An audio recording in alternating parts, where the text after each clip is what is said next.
Mga residente naman sang Barangay San Pedro sa Molo ginsapol sang Iloilo City LGU kag barangay natuhoy ukon may angot sa ginapahig illegal nga pagbaligya sang rights kag balay sa lote sang local government unit. Nakatutok John Sala.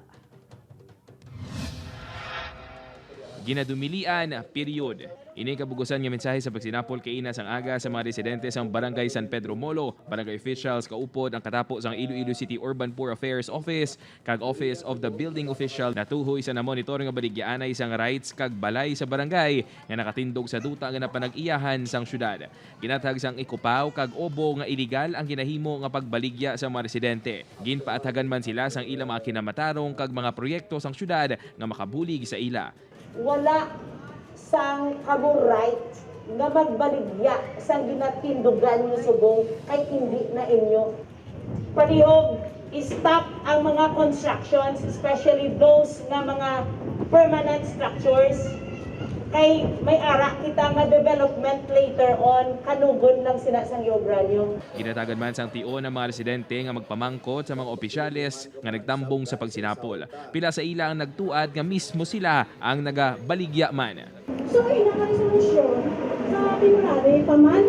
Tapos sinaya, 2021, kung naging baligya ang balay ko. Sino mahuyan?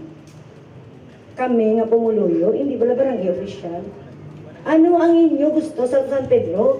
Expose? Magluwas ini ginakabalak-an man sa mga residente ang kasiguraduhan nga antes sila pahalinon sa lugar, mayara sila sa ang mahalinan nga relocation site. Suno sa Ikupaw, plastado na ang programa sa syudad na tuhoy sa relocation. Hindi makuha ang balay, hindi ma-remove o kung tawag na tunda daw kapintas man, demolition, kung hindi mapasiguro ang relocation.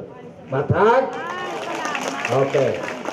Sa karon padayon ang mapping sang barangay official sa mahibaluan kung mayara pa sang mga nagapangbaligya sang lote. Manumduman niya ginpaimbestigaran ni Iloilo City Mayor Jerry Treñas ang pila ka mga persona nga nagapamaligya sang rights kag balay matapos nga nakalabot sa iya ang pila ka mga ebidensya kaangay sang deed of sale.